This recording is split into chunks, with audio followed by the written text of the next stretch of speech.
Olá, a Fundação Verde Herbert Daniel inicia agora uma série de debates sobre políticas ambientais e desenvolvimento sustentável. Ao longo de 3 programas, vamos debater uma série de assuntos relacionados a esses temas. E nesse primeiro encontro, a nossa conversa será sobre recursos hídricos e políticas de convivência com o semiárido. E estamos recebendo para debater esses assuntos o Dr.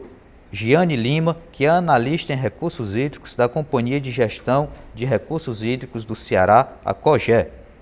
O engenheiro civil, ex-secretário de Recursos Hídricos do Ceará e ex-secretário de Infraestrutura do Ministério da Integração Nacional, Dr. Hipérides Macedo. E o arquiteto e urbanista, ex-vereador e ex-prefeito de Maranguape, atualmente presidente do Partido Verde no Ceará, Dr. Marcelo Silva. Senhores, obrigado pela presença de vocês. Queria começar pelo senhor, Dr. Giane. Nós enfrentamos nos últimos anos uma série de... a pior seca da história do Nordeste. E a gente vive numa região que a gente já sabe que estamos suscetíveis a essas intempéries.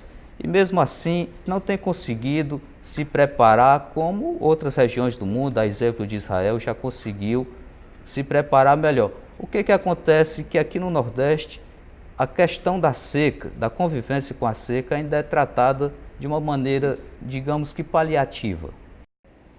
A gente considera que a evolução do crescimento populacional, o desenvolvimento, tudo leva a soluções adaptadas àqueles momentos, né?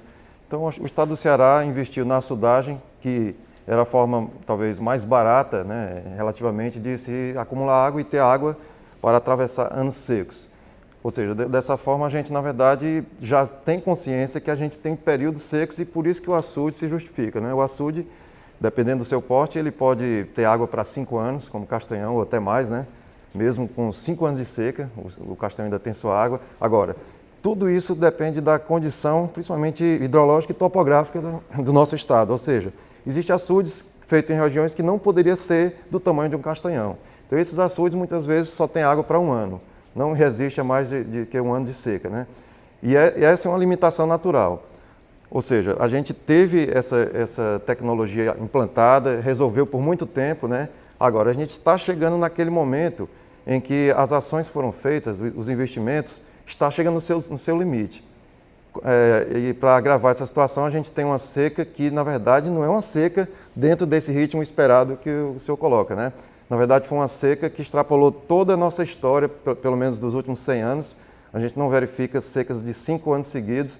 Se considerar um ano anterior a ela, 2010, a gente quase que tem, na verdade, 7 anos. Só teve 1 ano nesses 7 que foi razoavelmente na média, né, em torno da média. Então, o que leva são novos desafios, ou seja, outro tipo de solução tem que ser incorporada. Nesse momento, a gente está com esse desafio. Entre elas, transposições, que aí tem que contar com água de fora, né? E aí sim a gente tem que ir superando o nosso limite, que já praticamente em termos de açudagem é o limite que a gente tem. Não pode se pensar que a gente pode fazer mais 100 açudes. Não existe condições hidrológicas, topográficas para isso e nem teria um resultado efetivo. Então, esse é o momento onde a gente realmente tem que partir para novas tecnologias. A transposição é uma delas, a própria dessalinização da água do mar. Agora, tudo isso no momento é oportuno, porque, por exemplo, não adiantaria ter feito uma dessalinização há 30 anos atrás. Seria um custo altíssimo, quando a gente teria soluções mais baratas, como a própria açudagem. Então, as coisas têm ritmos de acontecimento. Agora, reconhecemos que, nesse momento, precisamos da água externa, a transposição é indispensável nessa situação. E uma coisa que a gente não fala muito, que não é obra, é gestão cada vez mais eficiente. E nessa questão da gestão, colocaria logo como destaque a eficiência do uso da água, principalmente no setor que mais consome, que é a irrigação. A agricultura, só para você ter uma ideia, se você tiver uma grande melhoria na eficiência da irrigação, isso vale por várias plantas de dessalinização. Doutor Hipérides, o senhor, obrigado pela presença do senhor também aqui nesse debate. E o senhor foi secretário de Recursos Hídricos justamente na época em que o Ceará começou a implantar mais efetivamente essa política da açudagem. Mas hoje, como o próprio doutor Giane acabou de falar, que a gente precisa avançar em outras alternativas. Quais seriam essas outras alternativas para se conviver melhor com esses períodos de estiagem? Olha, primeiro eu devo agradecer a esse honroso convite da Fundação Herbert Daniel, aqui comparecer para debater este assunto tão polêmico e, ao mesmo tempo, importante para o nosso Estado. Indo direto ao ponto, eu diria que o açude, que é o corpo hídrico de reserva, ele tem uma perda por evaporação muito alta. Às vezes atinge 25%. O canal, ele perde de 5%, 5 a 10%. A adutora perde 0%. Então, o Ceará tem que caminhar para formas mais eficientes de transporte de água. Nós temos que tirar a água dos açudes, colocar nos canais e logo em seguida colocar nas adutoras. Esse aqui é o projeto que está sendo feito, que é chamado no Ceará hoje de malha d'água. Eu vou dar um exemplo. O que é o carro-pipa? O carro-pipa é um ocupante eficiente do vazio hídrico. Acontece que só há maneira de combater o carro-pipa. É você aumentar a densidade da água no território, através de adutoras e canais. Eu vou dar um exemplo concreto dessa questão. A Ibiapaba foi a primeira região que recebeu a mais importante adutora multimunicipal da história do Nordeste, a chamada adutora da Ibiapaba, que eu tive a honra, inclusive, de conversar com o então governador Ciro Gomes. Essa adutora deu à Ibiapaba uma densidade de 38 quilômetros de adutora por cada 1.000 quilômetros quadrados de território. Quando você chega a essa densidade, cerca de 30 a 40 quilômetros de extensão de adutora por 1.000 quilômetros de território, você não tem carro-pipa. A Ibiapaba não tem carro-pipa. Toda a região da Ibiapaba são 600.000 quilômetros. Você verifica os registros da Defesa Civil e os registros do Exército, você não encontra carro-pipa na Ibiapaba. Por quê? Porque tem uma densidade de distribuição de água no território através do mais eficiente e poderoso instrumento de combate à seca, que é a adutora. Então, eu diria que o corpo hídrico tem seu braço no canal e tem o dedo das mãos como as adutoras. A água tem que chegar na ponta dos dedos das mãos para atingir aqueles vazios que tem no território. Nem todo lugar do Ceará tem açude. Nem todo lugar do Ceará pode ter adutora. Então, nós temos que aumentar a densidade desse instrumento poderoso, que são dois: a adutora e a dessalinização através dos poços. Porque o poço é o instrumento pontual e móvel de produção de água na seca. Quando você tem uma seca, só tem um lugar de produzir água. É através do poço, é água que está no coração da terra. A água é sadia, mas pode ser salgada. Por isso é que o dessalinizador de poço é um instrumento eficiente. Se você amplia a distribuição de água do território por adutora e aumenta a capacidade de dessalinização por 1.000 quilômetros de território, você vai combatendo o carro-pipa. Essa é a forma mais eficiente. Lamentavelmente, nós não atingimos ainda próximo de 5 unidades por 1.000 quilômetros de território em matéria de salinização. E nós ainda temos 16 quilômetros de adutora por 1.000 quilômetros de território. Não é pouco. Nós temos que atingir 40 quilômetros de adutora por 1.000 quilômetros. Se a gente chegar a esse ponto, o Ceará logo mais vai transferir a água dos seus açudes, colocar nos canais, a água dos açudes perdendo 25%, coloca nos canais perdendo 5% e coloca nas adutoras perdendo 0%, acondicionada. Então, me parece que essa é uma questão fundamentalmente de gestão. Por exemplo, no Ceará a gente tem várias adutoras que foram construídas, que quando terminaram de ser construídas, os açudes já estavam secos. A gente tem a perfuração de poços profundos nas épocas de estiagem. Se poderia, por exemplo, não sei se essa é uma opinião minha, não sei o que o senhor pensa disso, perfurar os poços na época de anos melhores, para quando a seca chegar, já estar melhor preparado. Em termos de gestão, quais os desafios que têm que ser enfrentados nessa política? Não, você tem razão. A gente deve planejar a seca nos anos de chuva, né? O problema do Nordeste é que ele só planeja seca quando acaba a chuva no Ceará ou no Nordeste. Nós temos que planejar permanentemente, trabalhando planos de convivência, principalmente com a irrigação. A irrigação é o maior consumidor voraz de água dos açudes. Enquanto o abastecimento d'água tiver esse conflito permanente com a irrigação, você não vai ter um modelo confortável de abastecimento do Estado. Hoje o Ceará está começando a fazer uma coisa diferente, que eu considero inovadora. O chamado macro sistema de adução de segurança. Então nós vamos ter grandes adutores de cobertura dos grandes reservatórios estratégicos. Isso significa que nós vamos tirar a dependência do abastecimento do conflito com outros usos. O abastecimento não vai mais conflitar com a irrigação, com a indústria e com outras atividades. Isso é muito bom, porque fica garantido o abastecimento independente de qualquer outro uso. No dia que o Ceará alcançar este modelo, e o doutor Teixeira e o doutor Marjuni estão se preparando para, nesse empréstimo do banco, começar esse grande projeto que nós apelidamos de Malha d'Água, que é uma contribuição da nossa presença no plano do Estado do Ceará. Eu acredito que o Ceará começa a fazer uma coisa pioneira no Nordeste, como sempre ele é pioneiro, né? Então o Ceará já está nesse estágio de começar a montar um programa que o abastecimento fique independente dos outros usos do água. Queria só uma interferência em relação à questão da adutora emergencial e do poço. Em relação a essas adutoras que chegaram realmente a ter um manancial seco com determinado prazo, a gente tem que lembrar que elas não são adutoras estruturantes, são adutoras emergenciais. Ou seja, se elas serviram por um ano, e mesmo que o segundo ano não tenha mais água naquele açude, mas foi a única alternativa que foi possível evitar um colapso de um ano em determinadas localidades. E mesmo assim, ela também pode voltar a ser útil com a recarga do açude, então ela não está perdida. Em relação aos poços, é bom salientar que o poço é um tipo de solução muito rápida. Então, se você tem a previsão de uma cidade vai entrar em colapso em 2, 3 meses, curtíssimo prazo, você tem condições de fazer rapidamente o poço.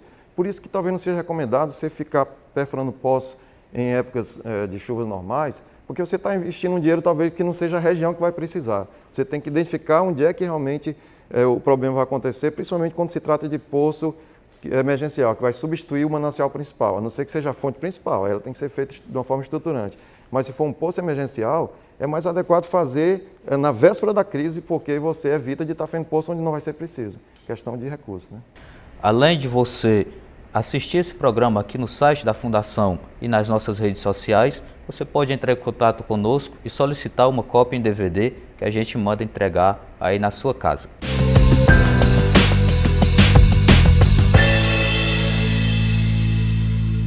Doutor Marcelo, dados recentes divulgados por uma matéria do jornal Povo apontam que o Ceará já tem 11% do seu território desertificado e com um potencial de virar deserto todo o território caso políticas adequadas não sejam adotadas.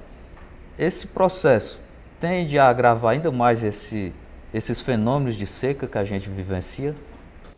Sim, essa questão da desertificação, chegando aqui ao Nordeste, se consolidando, é muito preocupante. Mas eu quero primeiro parabenizar a Fundação Herbert Daniel por estar produzindo esse material, que para mim vai ser riquíssimo, vai ser a oportunidade que a gente vai ter de socializar essas questões, de interagir com toda a sociedade, não só aquelas pessoas que têm vinculação com o Partido Verde, mas com a sociedade. Isso para nós é muito importante. Enquanto a gente não socializar essas questões que nós enfrentamos hoje, os grandes problemas contemporâneos, com a sociedade, a gente não vai resolvê-los. Então o desafio é esse, é buscarmos uma cidadania ativa, participativa, não só contemplativa, que haja, porque o mundo precisa de pessoas que agem, não pessoas que só falam. Então, essa questão da desertificação é uma realidade. Aqui no Nordeste, no Ceará especialmente, inclusive a imprensa, a grande mídia, colocou o Ceará e a Bahia como os maiores devastadores do nosso bioma, que é a Caatinga. Foram campeões. Isso é preocupante. Então, há que existir políticas públicas que venham resolver esse problema, dar um freio nessa desertificação. Eu acredito que isso vai acontecer a partir do momento que a sociedade cai a ficha na sociedade, porque isso é uma questão de todos, não é só dos governos. Isso é a questão dos que têm propriedade de terra, isso é a questão do camponês, isso é a questão dos trabalhadores rurais, é uma questão de todos nós que habitamos aqui no Nordeste. Agora, uma questão que eu acho importante também é que a gente procure fazer esse arroz com feijão. De repente a gente se fica preocupando com grandes malabarismos de planos e tudo, e a gente deixa de fazer a nossa parte. Por exemplo, essa questão do acesso à água, que é fundamental. Nós defendemos muito a questão da solução da oferta de água potável para a população, porque isso é saúde, e também o saneamento básico, que muitas das nossas cidades estão ainda sem saneamento básico. Então, tudo isso é complexo, tudo isso pertence a um assunto só, não há como separar, fatiar essas questões. Então, eu estou me recordando agora de um debate que eu participei, doutor Pérez, que a gente tem uma honra de contar com o senhor aqui, para nós valoriza muito pelo seu trabalho, pela sua postura de compromisso em resolver esses problemas, e também da COGE, através do Jeane Lima, mas faz mais ou menos uns 35 anos, eu assisti um debate num fórum chamado Fórum Adolfo Herbes, aqui em Fortaleza, onde a gente teve a presença do doutor Pérez, não sei se você se lembra dele, Vasconcelos Sobrinhos, pernambucano, um grande ambientalista, e ele, com a sua simplicidade, colocou uma questão, eu tenho isso nos anais desse fórum. Por que não, na legislação, nos códigos de postura das cidades, que as cidades têm que ter as suas leis urbanísticas, por que não obrigar a construção de uma cisterna? Porque, às vezes, você obriga a construção de um banheiro com determinadas características, ou então mesmo de uma garagem, se tiver carro, mas não se lembra da questão da água. Então, se essa proposta dele, naquela época, se a gente tivesse uma legislação que fosse mais eficaz, competente e, acima de tudo, fosse fiscalizada, a gente poderia ter, e isso está bombando agora, né? A questão das cisternas aí por fora. Então, isso tanto na área rural, como principalmente no maior centro de consumição de água, que são nas cidades, né? Então, essa é a questão simples, mas que com certeza daria resultados fantásticos. Doutor Pérez, a gente tem vários programas de universalização de serviços públicos, como por exemplo da energia elétrica, Luz para Todos. Agora se faz a universalização das comunicações. Como a gente universalizaria o acesso, pelo menos, à água de consumo humano? Você tocou, sem querer, num aspecto importante para o meio ambiente. Luz no campo e Vale Gás. Eu, que sou um observador de território, nunca fui secretário de andar de helicóptero nem de avião, né? Andei muito por terra. Eu tenho observado a Serra de Pedra Branca e a Serra Azul, e que são serras secas, se você examinar, elas estão cada dia mais frondosas. Por conta do Vale Gás, que acabou o tempo que justificava, em lombo de burro, um sertanejo subir a serra para tirar lenha, para fazer carvão. Então acabou. Isso é importante, é bom daqui a uns tempos, já sugeri o Banco Mundial fazer uma pesquisa da recuperação da serra seca. Inclusive introduzir no PAN Brasil, de combate à desertificação, o conceito de serra seca. Que a serra seca é onde nascem as águas doces, por acaso, do Nordeste. Só na serra seca. Então, eu noto que a Serra Azul tem se recuperado, onde está ali o Açude do Macaco. Então, essas duas políticas, luz no campo também, tirou também essa questão da luz, da iluminação, foi diminuindo a lenha, o uso de lenha. Eu acredito que há um otimismo nessa questão da recuperação, principalmente da serra, né?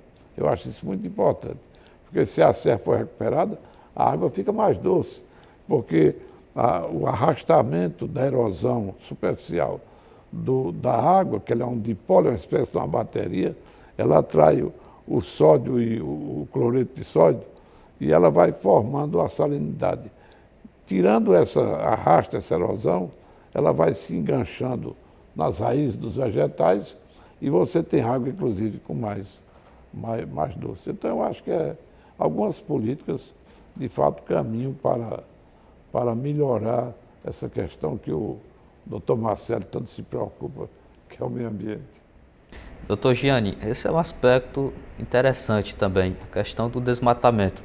porque o desmatamento, além de assorear os rios, que são os abastecedores dos açudes, o assoreamento dos próprios açudes e também o sumidouro das nascentes. Se desmata, por exemplo, se tem uma preocupação grande lá no riacho da Bica do Ipu, onde foi desmatado e aquela nascente começou a secar. Como que a COGE trabalha também essa questão do desmatamento com relação ao assoreamento dos rios e dos açudes? Bem, existe uma previsão legal das APPs, né, que estão em torno dos açudes, né? Você pega uma faixa do açude cheio, 100 metros em torno do açude é uma faixa de proteção, chamada APP, Área de Proteção Permanente. E isso é um dos mecanismos mais eficientes para a proteção da margem do açude em relação ao assoreamento, né, já que fica a mata protegendo. Esse é um dos trabalhos que a COGE tem feito, né, em parceria também com a parte ambiental, SEMAS e tudo, e tem sido importante essa fiscalização, evitando esse tipo de problema, né. Ao longo dos rios, tem sido mais destinado à questão dos órgãos ambientais, né, apesar de que a COGE tem também, através dos comitês de bacias, né, que é a representação da sociedade, tem essa interação também de observação de alguns crimes ambientais ou áreas que estão degradadas. Então, toda essa integração entre COGE, própria secretaria, que é quem tem o poder realmente de fiscalização, pelo poder de polícia, né, e as áreas ambientais do estado e do município, tem feito realmente algum trabalho nesse sentido, né, de identificar áreas que potencialmente vão ter alguma degradação e aí dificultar, inclusive, o aproveitamento da água, com rios que não tem mais leito para a água percorrer, com açudes que vão assoreando, né. A gente, recentemente, durante esse período de seca, fez muita batimetria dos açudes, que é o estudo realmente da capacidade atual dos açudes, que pode ter havido o assoreamento, né? E a gente identificou quase todos os açudes que foram estudados têm uma capacidade um pouco menor do que a prevista. Claro que a gente não pode atribuir isso só a assoreamento, mas o assoreamento com certeza tem uma parcela importante nessa redução da capacidade. Então, realmente é um ponto muito importante também na questão da disponibilidade da água. Muito obrigado pela presença dos senhores. Doutor Pérez, muito obrigado. Mais algo a acrescentar sobre esse debate? Se a gente pensar cerca de 77 para hoje, eu fui o último engenheiro que fabriquei caixão para enterrar pessoas que morreram por conta da seca. Em 70, eu chefiava a carpintaria de Morada Nova da construção civil, era o chefe da construção civil, e a encomenda de caixões era semanais. A ditadura escondeu essas notícias dos jornais, eu tive que registrar num livro do Dr. Pardailhan. Eu escrevi essa crônica chamada O Último Cemitério da Seca. Então, hoje ninguém morre mais por conta do homem. Não morre mais por conta da seca. Já é um avanço Morre muito o gado, grande. ainda morre o rebanho. Então, isso já foi, de fato, um avanço importante. Mas, só para terminar, já que nós falamos do meio ambiente, eu queria lembrar que o arsenal punitivo do meio ambiente é muito forte. É maior do que o de recursos hídricos. O meio ambiente é preparado para punir com rigor. E o recurso hídrico tem que recorrer a esse guarda-chuva punitivo para que ele seja protegido. Muito obrigado pela sua presença aqui nesse debate. Marcelo. Eu acredito que esse debate ele vai servir de grande serventia para orientar o cidadão comum, as instituições, aqueles que se preocupam com o bem comum, com a ética, para que nós possamos ter qualidade de vida para todos, justiça social e um sistema de desenvolvimento econômico equilibrado, onde seja considerada a questão da economia, a questão social, mas que não deixe de considerar duas questões que eu acho fundamentais. É a questão ambiental e a questão cultural. Cultura, para mim, é fundamental. Então, a gente tem que inserir a cultura, inserir as artes nesse debate, porque vai ser o grande instrumento de orientação e de baliza, vamos dizer assim, para que nós possamos mudar o modelo mental da sociedade e ser realmente uma sociedade mais ativa, mais proativa, que se preocupe em resolver o problema não seu, mas o problema de toda a sociedade. Então eu parabenizo a Fundação mais uma vez, F. Daniel, por esse debate, e eu acredito que esse debate aí, com a presença do Giane Lima, aqui representando a COGE, do nosso grande Dr. Pérez Macedo, pela sua sabedoria, pelo seu trabalho que ele fez pelo Estado do Ceará e continua fazendo, vai enriquecer ao cidadão comum, à sociedade e à Fundação Herbert Daniel na busca realmente daquele objetivo e da missão da Fundação, que é servir para orientar, para educar, para dar aprendizagem à sociedade dos grandes problemas contemporâneos que nós passamos hoje no mundo, no Brasil, no Ceará, é claro. Agradecemos a sua audiência, não deixe de acompanhar os nossos próximos debates e entre em contato conosco e solicite uma cópia em DVD que a gente manda entregar aí na sua casa. Muito obrigado, até o nosso próximo encontro.